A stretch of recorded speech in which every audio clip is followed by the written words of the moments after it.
Hi friends, welcome back to my channel. నేను మీ Sai ప్రసన్నని.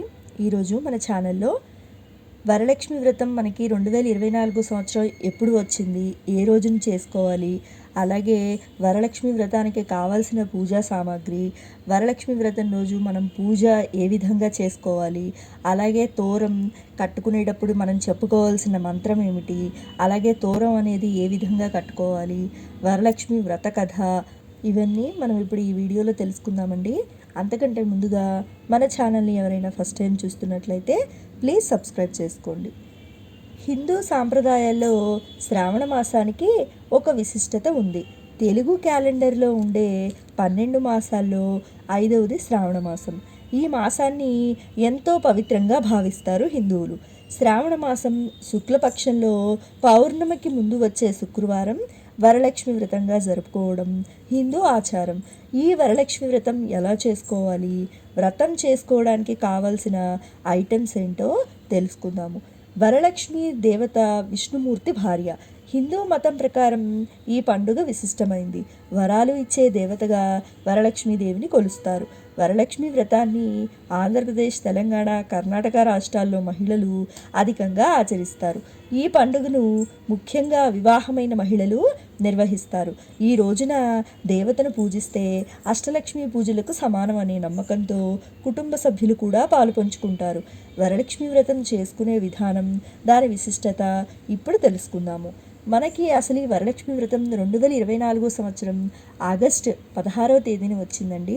So మనం వరలక్ష్మి వ్రతం అనేది ఆగస్టు 16వ తేదీన జరుపుకుంటాము. అలాగే వరలక్ష్మి వ్రతానికి కావాల్సిన పూజా సామాగ్రి గురించి తెలుసుకుందాము. ముఖ్యంగా పసుపు, కుంకుమ, గంధం, విడిపూలు, పూలమాలలు, తమలపాకులు, అలాగే వక్కలు, ఖర్జూరాలు, అగరబత్తి, కర్పూరము, చిల్లర పైసలు, తెల్ల టవలు, బ్లౌజ్ పీసులు, మామిడాకులు, అరటిపండ్లు, అలాగే ఇతర రకాల పళ్ళు, అమ్మవారి ఫోటో, కలశము, కొబ్బరికాయలు, తెల్లదారం లేదా నోముదారం లేదా పసుపు రాసిన కంకణము, స్వీట్లు, అలాగే బియ్యం, కొద్దిగా పంచామృతం లేదా పాలు. ఇంట్లో ఉండే పూజా సామాగ్రిని కూడా సిద్ధం చేసుకోవాలి. ఇంట్లో మనం యథావిధిగా ప్రతిరోజు నిత్య పూజ చేసుకుంటాం కదండి. నిత్య పూజకి కావాల్సిన పూజా సామాగ్రి కూడా మనం సిద్ధం చేసుకోవాలి. శ్రావణ మాసంలో పౌర్ణమి ముందు వచ్చే శుక్రవారం అంటే 2024 ఆగస్టు 16 రోజున వరలక్ష్మి వ్రతాన్ని ఆచరించాలి. అయితే శ్రావణ పౌర్ణమికి ముందు వచ్చే శుక్రవారం వరలక్ష్మి వ్రతం చేసుకోవడం వీలు కాకపోతే తర్వాత వచ్చే శ్రావణ శుక్రవారాల్లో కూడా ఈ వ్రతాన్ని చేసుకోవచ్చు. అయితే శ్రావణ మాసం 2వ శుక్రవారానికి ప్రాశస్త్యం ఎక్కువ. సుహాసినీలందరూ చేసే ప్రాభవ వ్రతం. శ్రీ వరలక్ష్మి నమస్తు వసుప్రదే సుప్రదే. శుక్రవారం రోజున జరుపుకునే వరలక్ష్మి వ్రతంతో ధన, కనక, వస్తువాహనాది సమృద్ధులకు మూలం. శ్రావణ శుక్రవార వ్రతాలు పాపాలు పోవడంతో పాటు లక్ష్మీ ప్రసన్నత కలుగుతాయి. అలాగే ఈ వ్రతాన్ని మనం ఎలా ఆచరించాలి, వ్రత విధానం గురించి తెలుసుకుందాము. వరలక్ష్మి వ్రతాన్ని ఆచరించే రోజున ఉదయాన్నే లేచి తలస్నానం చేసి ఇంటిని శుభ్రం చేసుకోవాలి. ఇంట్లోని పూజా మందిరంలో ఒక మండపాన్ని ఏర్పాటు చేసుకోవాలి. ఈ మండపం పైన బియ్యపు పిండితో ముగ్గు వేసి కలశం ఏర్పాటు చేసుకోవాలి. అమ్మవారి ఫోటో అమర్చుకోవాలి. పూజా సామాగ్రినంతా సిద్ధం చేసుకోవాలి. తోరాలు ముందుగానే సిద్ధం చేసుకొని ఉంచుకోవాలి. అక్షతలు, పసుపు గణపతిని సిద్ధంగా ఉంచుకోవాలి. మరి ఈ తోరం అనేది ఎలా తయారు చేసుకోవాలో తెలుసుకుందాము. తెల్లటి దారాన్ని 5 లేక 9 పోగులు తీసుకొని దానికి పసుపు రాసుకోవాలి. ఆ దారానికి 5 లేక 9 పూలు కట్టి ముడులు వేయాలి. అంటే 5 లేక 9 పోగుల దారాన్ని ఉపయోగించి 5 లేక 9 పువ్వులతో 5 లేక 9 ముడులతో తోరాన్ని తయారు చేసుకొని పీఠం వద్ద ఉంచి పుష్పాలు, పసుపు, కుంకుమ, అక్షతలు వేసి తోరాలను పూజించి ఉంచుకోవాలి. ఆ విధంగా తోరాలు తయారు చేసుకున్న తర్వాత పూజకు సిద్ధం అవ్వాలి. మనం పూజ స్టార్ట్ చేసే ముందు ఫస్ట్ ఆచమనం చేయాలి. ఆచమనం అయిన తర్వాత ప్రాణాయామం చేసుకోవాలి. ప్రాణాయామం అయిన తర్వాత సంకల్పం చెప్పుకోవాలి. సంకల్పం అయిన తర్వాత కలశానికి గంధము, బొట్లు, పెట్టి అక్షంతలు వేసి లోపల ఒక పుష్పం ఉంచి ఆ పాత్రపై కుడి చేతితో మూసి ఈ క్రింది మంత్రమును చెప్పుకోవాలి. కలిశస్య ముఖే విష్ణు కంఠే రుద్ర సమాశ్రిత మూలే తత్ర స్థితో బ్రహ్మే మధ్యే మాతృగణాస్మృతా కుక్షౌతు సాగరాసరే సప్తద్వీపావసుందర ఋగ్వేదో విధ యజుర్వేద సామవేదో హ్యధర్వణ అంగైశ్చ సహితా సర్వే కలిశాంబు సమాశ్రితా ఆయంతు దేవతా పూజార్థం దురితక్షయ కారకా. కలిశంలోని నీళ్లు అమ్మవారి పైన పూజా ద్రవ్యాల మీద ఆకుతో లేదా పుష్పంతో జల్లాలి. అలాగే కలిశంలోని నీటిని పూజా ద్రవ్యముల పైన మన పైన జల్లుకోవాలి. తర్వాత గణపతి పూజ చేసుకోవాలి.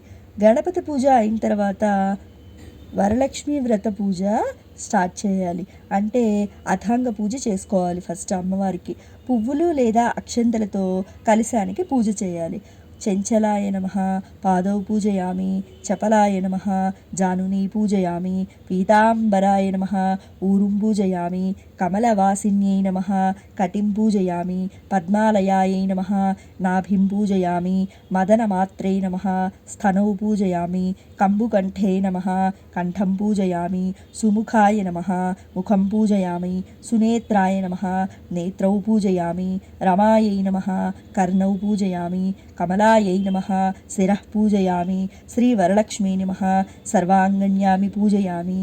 ఆ తర్వాత పుష్పాలతో అమ్మవారిని అష్టోత్తర శతనామాలతో పూజించాలి. అంటే వరలక్ష్మి అష్టోత్తరం అంటే లక్ష్మీదేవి అష్టోత్తరం చదువుకొని అమ్మవారికి లక్ష్మీ అష్టోత్తరంతో పూజ చేసుకున్న తర్వాత తోర పూజ చేసుకోవాలి.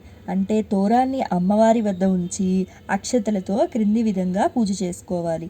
కమలాయ నమః ప్రథమ గంధిం పూజయామి, రమాయై నమః ద్వితీయ గంధిం పూజయామి, లోకమాత్రై నమః తృతీయ గ్రంథిం పూజయామి, విశ్వజనన్యై నమః చతుర్థ గ్రంథిం పూజయామి, మహాలక్ష్మై నమః పంచమ గ్రంథిం పూజయామి, క్షీరాబ్ధితనయాయై నమః షష్టమ గ్రంథిం పూజయామి, విశ్వసాక్షిణ్యై నమః సప్తమ గ్రంథిం పూజయామి, చంద్రసోధర్యై నమః అష్టమ గ్రంథిం పూజయామి, శ్రీ వరలక్ష్మీ నమః నవమ గ్రంథిం పూజయామి.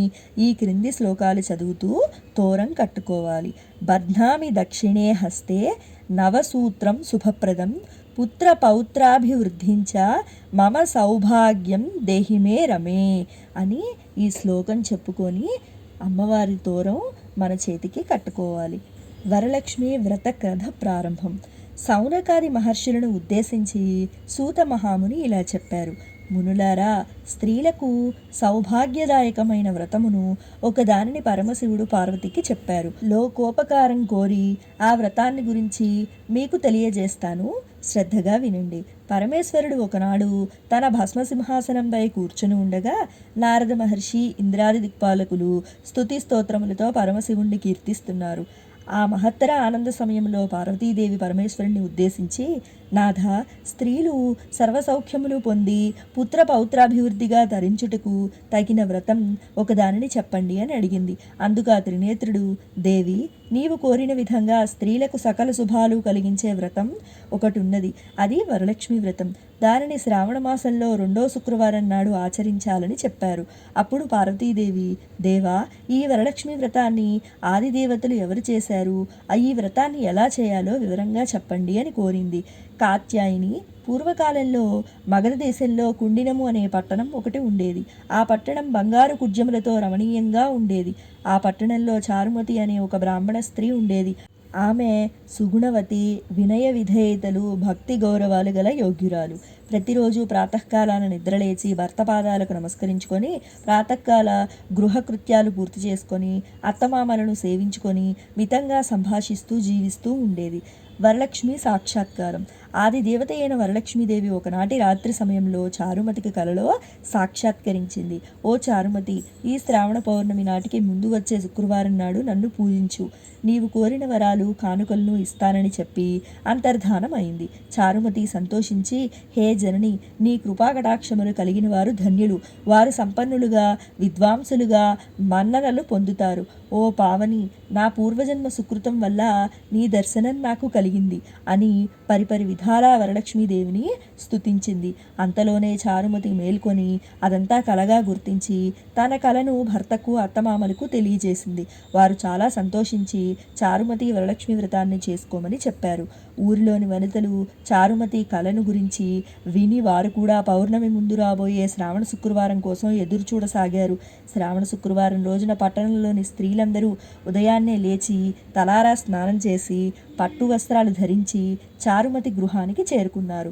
చారుమతి తన గృహంలో మండపం ఏర్పాటు చేసి మండపంపై బియ్యం పోసి పంచపాలవలైన రావి, జువ్వి, మర్రి, మామి, ఉత్తరేణి మొదలైన ఆకులతో కలశం ఏర్పాటు చేసి వరలక్ష్మీదేవిని సంకల్పం విధులతో సర్వమంగళ మాంగళ్యే శివే సర్వార్థి సాధికే శరణ్యే త్రయంబకే దేవి నారాయణి నమోస్తుతే అంటూ ఆహ్వానించి ప్రతిష్ఠించింది. ఇంటికి వచ్చిన మహిళలంతా అమ్మవారిని షోడశోపచారాలతో పూజించారు. భక్ష్య భోజ్యాలను నివేదించారు. 9 పోగుల తోరాన్ని చేతికి కట్టుకున్నారు. ప్రదక్షిణా నమస్కారాలు చేశారు. మొదటి ప్రదక్షిణ చేయగానే కాలి అందెలు గల్లుగల్లున మ్రోగాయి. రెండో ప్రదక్షిణ చేయగానే హస్తాలకు నవరత్న ఖచిత కంకణాలు ధగధగా మెరవసాగాయి. మూడో ప్రదక్షిణ చేయగా అందరూ సర్వాభరణ భూషితులయ్యారు. వారు చేసిన వరలక్ష్మి వ్రతం ఫలితంగా చారుమతి గృహంతో పాటు ఆ పట్టణంలో ఇతర స్త్రీల ఇళ్ళు కూడా ధనకనక వస్తువాహనాలతో నిండిపోయాయి. ఆయా స్త్రీల ఇళ్ల నుంచి గజ, తరగ, రథవాహనములతో వచ్చి వారిని ఇంటికి తీసుకువెళ్లారు. వారంతా మార్గమధ్యమంలో చారుమతిని వేనోళ్ల పొగుడుతూ ఆమెకు వరలక్ష్మీదేవి కలలో సాక్షాత్కరించింది, అనుగ్రహించగా ఆమె వరలక్ష్మి వ్రతంతో తమని కూడా మహాద్భాగ్యవంతులను చేసిందని ప్రశంసించారు. వారంతా ప్రతి సంవత్సరం వరలక్ష్మి వ్రతం చేసి సకల సౌభాగ్యాలతో సిరి సంపదలు కలిగి సుఖజీవనం గడిపి ముక్తిని పొందారు.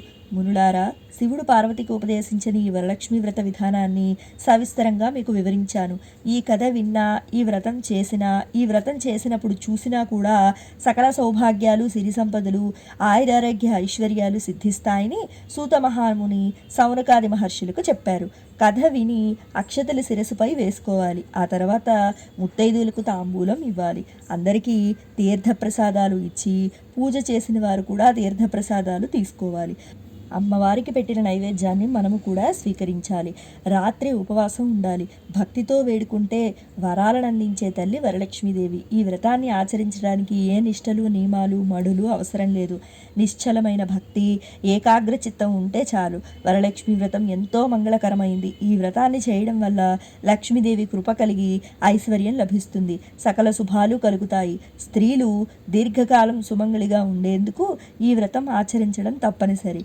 లక్ష్మీదేవి సంపదలనిచ్చే తల్లి. సంపదల కంటే కేవలం ధనం మాత్రమే కాదు, ధాన్య సంపద, పశు సంపద, గుణ సంపద, జ్ఞాన సంపద మొదలైనవి ఎన్నో ఉన్నాయి.